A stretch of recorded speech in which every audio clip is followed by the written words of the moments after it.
James prepared to cross the line, City planned record bid, Rooney's night's been ruined, a transfer roundup, and today's Friday feels all coming up in the next few minutes. As I'm your host Matt Froelich, you are the Onefootballers, and this is the Daily News. First off, and James Rodriguez is about to do the unthinkable. According to latest reports, the Real Madrid midfielder will be swapping the Bernabeu to move to Atletico Madrid.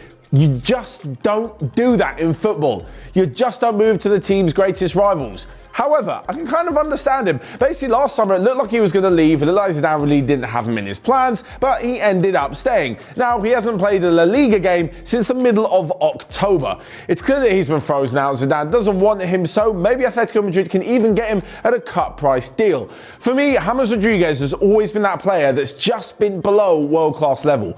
I've no doubt he's a talented player, but he pretty much got his move and his reputation off the back of a really, really good World Cup back in 2014. That was 2014. That was a long time ago. That was almost 6 years ago, and he's just not at that level. Despite this, though, I think he will be a good signing for Atletico, and maybe he could take some of the weight and some of the pressure off the shoulders of youngster João Felix to be the kind of team's main creator. Anyway, if this will actually go through, it will also depend on whether or not Gareth Bale is sold, because surely, and as well as this, Isco's reportedly not really happy at the Bernabeu. Surely, Real Madrid can't lose Isco, Bale and James in the same summer transfer window. I mean, they could, because they've got Hazard and like 3 other brilliant Brazilians in the attacking midfield position, but that would be a really, really big turnaround for Zinedine Zidane, who, whilst he's been in charge of the club both now and in his previous role, literally didn't change a thing. There was no like ridiculously massive signings or outgoings.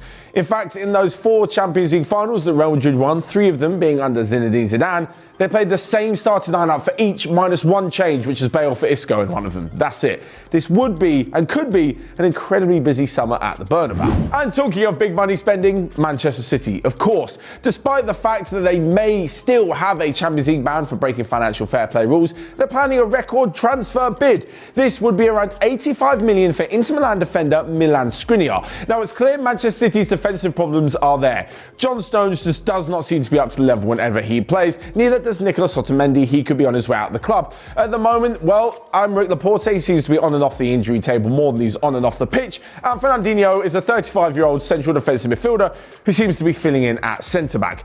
Man City need another centre-back, and apparently they had a £65 million bid rejected last summer, but they're still going in for Skriniar. He really fits the bill, and in my eyes, he's going to be that Van Dijk, maybe a little bit less level, Maguire sort of signing for Manchester City. The big centre-back, the big money signing, the guy who can galvanise the whole defence and really make City a strong defensive unit again. Of course, they have been brilliant defensively in the last few seasons, but this year, things really have gone wrong at the back for Pep Guardiola's team. Despite this, though, whether or not they actually bring Skriniar in is yet to be seen, because City, despite the fact they spend loads of money, don't actually spend that much money on one player. I mean, at the moment, Rodri is their record signing for around £63 million.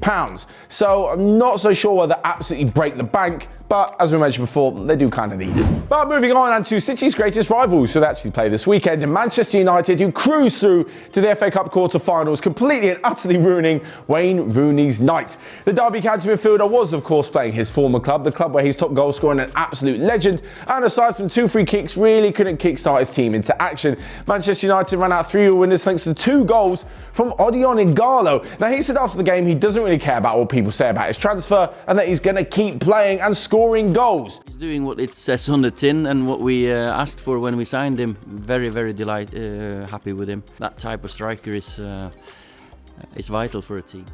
Obviously, it's a really, really odd transfer to bring back a player from China who was at Watford, and, you know, if other players are available, he's probably not at the level that Manchester United want. But despite that, 2 starts, 3 goals, and I can think of quite a few teams in the Premier League, most notably Spurs, who would love to bring in any sort of striker who would find the back of the net. So as for Ighalo, fair play to him. Even if he's the most desired player, he's still banging in the goals of United, and maybe, just maybe, they could think about a permanent move. The one stumbling block is that Ighalo is on 300k a week. If he's to be brought in, he's going to be a backup. Like, yes, he scored a few goals. There is no way in your ideal Manchester United 11 that Ighalo's starting ahead of like Martial or Rashford. So is Ed Woodward really going to do something ridiculous to pay 300k a week for a backup striker? You bet you he will. This is Ed Woodward, the guy that gave Alexis Sanchez 500k a week. Sorry, United fans. I can't even can clap in time. So next up, a quick roundup of the rest of the day's transfer rumours, where Arsenal are interested in Turkish midfielder Okan Koçu.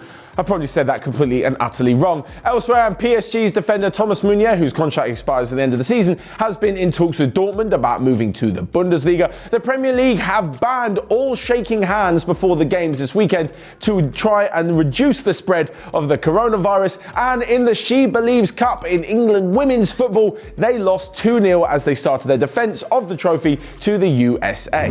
So last but not least, we come to Friday Feels. This is where you guys let me know your footballing predictions for the weekend in the comments section below. It can be any game from anywhere. Let me know what you think is going to happen and we'll call out a few of the correct ones on Monday. For me, I'm going with 3 massive games this weekend. Towards the top of the Bundesliga, I think Gladbach are going to draw 1-1 with Dortmund. Elsewhere in La Liga, I think Atletico Madrid are going to run out 2-1 winners against Sevilla. And as for the big game of the weekend in the Premier League, the Manchester derby, unfortunately I think it's going to be a bit of a humbling, and Manchester City will run out 3-1 winners at Old Trafford. So there you have it, that's all from me for today. Make sure you let me know your Friday feels down below and your thoughts on the rest of today's daily news. Whilst you're there, you can smash the like button and click here or here to check out all of the other videos we've got going on OneFootball. But until next time, have a great weekend and I'll see you guys later.